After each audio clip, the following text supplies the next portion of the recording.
यानंतर एक मोठी बातमी समोर येते। प्रकल्प बाधितांच्या नावाखाली सरकारची घोर फसवणूक होतीये। कोट्यावधींच्या घोटाळ्याची माहिती लोकशाही मराठीच्या हाती आली आहे। मुंबई अहमदाबाद हायस्पीड रेल्वेच्या कामात अधिकाऱ्यांचा गैरव्यवहार समोर आलाय। सॅटेलाइट सर्व्हेची कागदपत्रे दाखवण्यास अधिकाऱ्यांची चालढकल पाहायला मिळते। मुंबई अहमदाबाद हायस्पीड रेल्वेचा प्रकल्प जाहीर होताच अनेक अधिकाऱ्यांनी आपसात संगनमत करून पालघर जिल्ह्यात बोगस प्रकल्पग्रस्तांची नावं देऊन चाळी उभारल्यात। या ठिकाणी किमान 2000 घरं बांधून सरकारची लूट केल्याची माहिती लोकशाही मराठीच्या सूत्रांची माहिती आहे। देशासाठी प्रतिष्ठित असलेल्या प्रकल्पात अधिकाऱ्यांनी कोट्यावधी रुपयांचा घोटाळा केलाय। पंतप्रधान नरेंद्र मोदी यांचा ड्रीम प्रोजेक्ट असलेल्या बुलेट ट्रेन प्रकल्पावर देशासह संपूर्ण जगाचं लक्ष लागलंय। भारतातील हा सर्वात महत्त्वाचा आणि पहिला प्रकल्प आहे। 2 राज्यातून जाणाऱ्या या प्रकल्पावर महाराष्ट्र, गुजरात आणि त्याचबरोबर केंद्र सरकारचंही बारीक लक्ष आहे। महाराष्ट्रात बुलेट ट्रेनचे बोईसर, वसई, ठाणे आणि बीकेसी असे 4 स्टेशन्स आहेत ज्या परिसरातून बुलेट ट्रेन जाणार आहे। तिथं जमीन अधिग्रहण करताना काही अधिकारी आणि स्थानिकांनी संगनमत करून या ठिकाणी चाळीच्या स्वरूपात बेनामी घरं उभारली आहेत। या घरांमध्ये आजपर्यंत कोणीही राहायला आलेलं नाही अथवा काही अलीकडेच राहत असल्याचं दाखवण्यात आलंय। अशा अवस्थेतील अनेक घरं अजूनही पडून आहेत। प्रकल्पासाठी जमीन अधिग्रहण करताना येथील निवासी घरांची कोणतीही शहानिशा न करता किंवा प्रकल्प बाधित म्हणून त्या घरांचं पुनर्वसन विभागाकडून कोणताही सर्व्हे न करता पुनर्वसन विभागाने त्यांना प्रत्येकी 14 लाखांची भरपाई रक्कम दिल्याची सूत्रांची माहिती लोकशाही मराठीच्या हाती लागली आहे। या ठिकाणी अशी 2000 घरे उभारण्यात आल्याची माहिती आहे। याबाबत लोकशाही मराठीच्या प्रतिनिधीने माहिती अधिकार कायद्यान्वये संबंधित अधिकाऱ्याकडे माहिती मागण्याचा प्रयत्न केला असता त्याकडे संबंधित अधिकारी जाणीवपूर्वक टाळाटाळ करतायत। त्या गावातील सरपंचांकडे संबंधित पुनर्वसन बाधितांची यादी किंवा फाईल मागितली असता त्यांनीही ती दाखवण्यास नकार दिलाय। बुलेट ट्रेन प्रकल्प जाहीर होताच अनेक अधिकाऱ्यांनी आपसात संगनमत करून त्या ठिकाणी बोगस प्रकल्पग्रस्तांची नावं देऊन चाळी उभारल्यात। या ठिकाणी किमान 2000 घरं बांधून सरकारची लूट चालवली असल्याची माहिती आहे। देशासाठी प्रतिष्ठित असलेल्या प्रकल्पात जमीन अधिग्रहण करताना अधिकाऱ्यांनी कोट्यावधी रुपयांचा घोटाळा केलाय। याबाबत लोकशाही मराठीने पालघर जिल्हाधिकाऱ्यांशी संपर्क केला असता त्यांनी याबाबत सखोल चौकशी करून माहिती घेणार असल्याची प्रतिक्रिया दिली। आता वसई विरार कॉरिडॉरचं काम सुरू असून यातही अशाच प्रकारचा घोटाळा झाला असावा अशी शंका स्थानिकांनी व्यक्त केली आहे। याबाबत लोकशाही मराठीने संबंधित अधिकाऱ्यांकडे याची सविस्तर माहिती मागवली असतानाही अधिकाऱ्यांकडून माहिती देण्यास चालढकल केली जातीये। वरिष्ठ अधिकारी कोणताही घोटाळा झाला नसल्याचं सांगतायत। महसूल मंत्री चंद्रशेखर बावनकुळे यांनी सखोल चौकशी करण्याचे आदेश दिलेत। मात्र अद्याप त्यासंबंधी कोणतीही कारवाई झाली नसल्याची लोकशाहीच्या सूत्रांची माहिती आहे। आपल्याकडनं जी माहिती भेटली आहे त्यामध्ये बुलेट ट्रेन मधले घरांना मोबदल्याच्या बाबतीमधली एक तक्रार आपल्या हेड ऑफिसला आलेली आहे। सध्या स्थितीत जे मी आमचे लँड एक्विजिशन ऑफिसर आणि बुलेट ट्रेनचे अधिकारी यांच्याकडनं माहिती घेतली त्यातनं असं दिसतोय की 131 घरांना त्यांनी मोबदला दिला आणि डिमॉलिश केलेले आहे।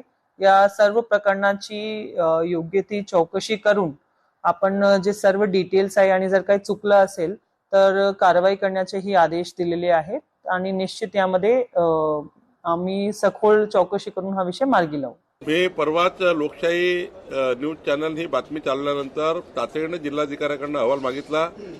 खोटे मूल्यांकन करून त्या ठिकाणी खोटे घरं उभे करून खोटे गोठे उभे करून त्या ठिकाणी जास्तीत जास्त पैसे लाटण्याचा जो प्रयत्न केला असा जो आरोप होता त्याबद्दल जिल्हाधिकाऱ्यांनी चौकशी सुरू केली आहे। विभागीय आयुक्तांनी चौकशी सुरू केली आहे। त्याचा रिपोर्ट या आठवड्यात येईल। मी या ठिकाणी तो रिपोर्ट आपल्याला सांगेल। तर याच प्रकरणासंदर्भात लोकशाही मराठीचे स्थानिक प्रशासनाला काही सवाल आहेत ते पाहूयात ग्राफिक्सच्या माध्यमातून। मुंबई अहमदाबाद हायस्पीड रेल्वे प्रकल्पात नक्की किती लोक प्रकल्प बाधित आहे? प्रकल्प बाधितांचे रहिवाशी दाखले, त्यांची घरपट्टी, संबंधित सर्व कागदपत्रांची खातरजमा केली गेली आहे का? प्रकल्प बाधितांना कोणत्या निकषावर मोबदला देण्यात आलाय? बुलेट ट्रेनच्या मार्गावरील बाधित बांधकामाबद्दल किती सर्वेक्षण करण्यात आलेली आहे? प्रकल्प बाधितांच्या मोबदल्याची मूळ कागदपत्र दाखवण्यास अधिकाऱ्यांची टाळाटाळ काय आहे?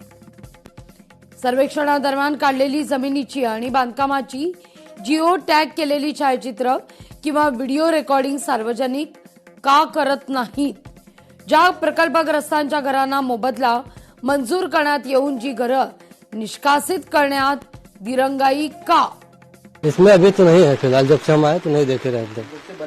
नहीं, यही आगे से सब में चाली में रहते हैं सब लोग। और वो सभी में ऐसी प्रॉब्लम होती है? सब में इधर सब में है। पूरा भरा हुआ है और बाकी घर भी ऐसे पड़े हुए हैं। हाँ। तो पहले लोग रहते थे या नहीं, रहते थे? आगे हैं, यहाँ पे नहीं है। पानी इतना ज्यादा भरा तो कौन रहेगा यहाँ पे? यहाँ यहाँ पे कोई नहीं रहता। नहीं है। ये भी घर कब बने ये?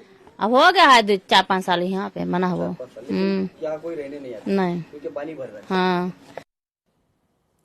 तर याच प्रकरणासंदर्भात विरोधकांनीही प्रतिक्रिया दिल्यात. पाहूयात. आपण जे प्रकरण निदर्शनास आणून देत आहे ती खरंच खूपच गंभीर बाब आहे. अशा पद्धतीने प्रकल्पग्रस्त म्हणजे जे खरे प्रकल्पग्रस्त असतात त्यांच्या याद्या वर्षानुवर्ष प्रलंबित आणि ते अजूनही मदतीच्या आणि नुकसान भरपाईच्या प्रतीक्षेत आहेत. आणि अशा वेळी जर हे एक प्रकरण उद्भवत असेल, खरं तर मला असं वाटतं की याच्यात हे सुद्धा चेक केलं गेलं पाहिजे की हे सगळे अधिकारी हे नेमके कुठल्या केडरचे अधिकारी आहेत. हे IAS केडरचे अधिकारी असतील तर मग हे गुजरातमध्ये काम करणारे आहेत, महाराष्ट्रात काम करणारे आहेत, किंवा या अधिकाऱ्यांचा नेमका वरदहस्त कुणाचा वरदहस्त या लोकांवर आहे. कारण आपण जी माहिती देत आहे त्यानुसार जर महसूल मंत्री बावनकुळे यांनी चौकशीचे आदेश देऊनही जर हे प्रकरण पुढे जात नसेल तर चौकशीचं नुसतंच नाटक केलं जात आहे का, की खरोखरच या सगळ्यांमध्ये सरकारचा हात नाही आणि अधिकाऱ्यांची मनमानी होते? नेमकं काय ते प्रकरण बाहेर आलं पाहिजे. बोगस औषधांचं प्रकरण असेल, बोगस बियाणांचं प्रकरण असेल, कितीतरी अशी कंपन्या आहेत की ज्या बोगस पद्धतीने नुसत्याच रेकॉर्डवर दिसत आहेत मात्र प्रत्यक्षात त्यांचं काम नाही आणि त्यांचा संबंध पुन्हा फिरून फिरून गुजरातशी येतो.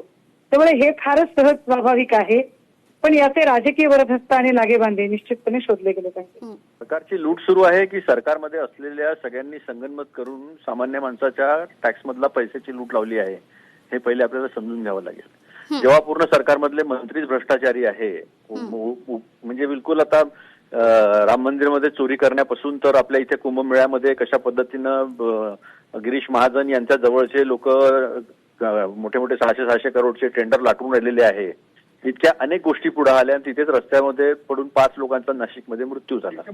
त्यामुळे भ्रष्टाचार इतका बोकाळलेला आहे की म्हणजे काम 20% करायचं आणि 80% भ्रष्टाचार करायचा, अशा पद्धतीचे काम आहे. आता हे जे आहे हे स्पष्टपणे दिसत आहे. पहिले तर तुमचं अभिनंदन. माझ्या मते तुम्ही ही बातमी पहिल्यापासून लावून धरलेली आहे. यापूर्वी सुद्धा मला म्हणजे मी जर चुकत नसेल तर मी याच्यापूर्वी सुद्धा याच्यावर तुमच्यासोबत चर्चा केलेली आहे तुमच्या चॅनलवर.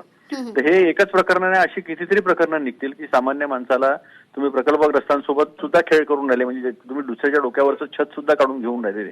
तर हे याच्यामध्ये फक्त अधिकारीच असतील असं मला वाटत नाही. याच्यामध्ये बघितलं पाहिजे, याच्यावर एन्क्वायरी लावली पाहिजे, SIT बसवली पाहिजे आणि संपूर्ण सत्य बाहेर आणलं पाहिजे. अनेक लोक जे आहेत ते मोठे मोठे लोक याच्यात सापडल्याशिवाय आणणार. कुठल्या अधिकाऱ्याची एवढी हिंमतच नाही हो एवढे घरं बांधून तिथे भ्रष्टाचार करण्याची, जोपर्यंत राजकीय सपोर्ट नाही आहे तोपर्यंत.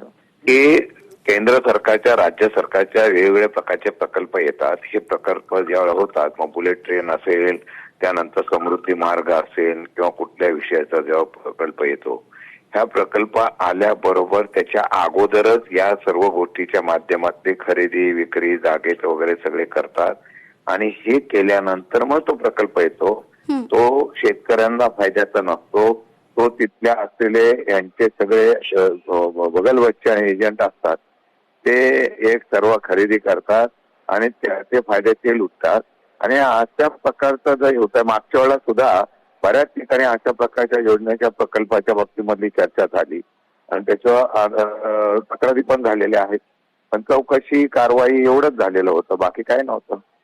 आता आपण बघितलं तर सगळ्या प्रकल्पाच्या इथं ते पहिलं त्या ठिकाणी खरेदी करतात आणि नंतर विक्री करतात आणि नंतर ते सरकारी अनुदानाचा फायदा घेतात. पूर्वीचे घरं दाखवायची आणि त्याचा लाभ घ्यायचा.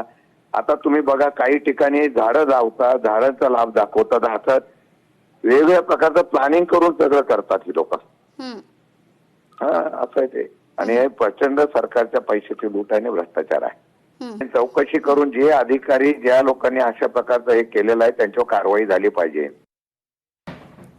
तर याबाबत लोकशाही मराठीने अधिक माहिती मिळवली असता ज्या लाभार्थींना मोबदला दिला गेला त्यापैकी अर्धे लाभार्थी अमराठी आणि परप्रांतीय असल्याचं निदर्शनास आलंय. यादीत 157 लोकांची नावं असून यातील अर्धे लाभार्थी अमराठी आहेत. पालघर जिल्ह्यातील आदिवासी बहुल वस्तीपाड्यांवर ही अमराठी नावं कशी आली? स्वतःला स्थानिक म्हणवणारी ही मंडळी नेमकी कधीपासून इथं वास्तव्यास आहेत असे अनेक प्रश्न आता उपस्थित होत असून याची ठोस उत्तरं तेथील सक्षम अधिकाऱ्यांकडे उपलब्ध नसल्यानं प्रकल्प बाधितांना मोबदला देताना गैरव्यवहार झाला असावा याला पुष्टी मिळते.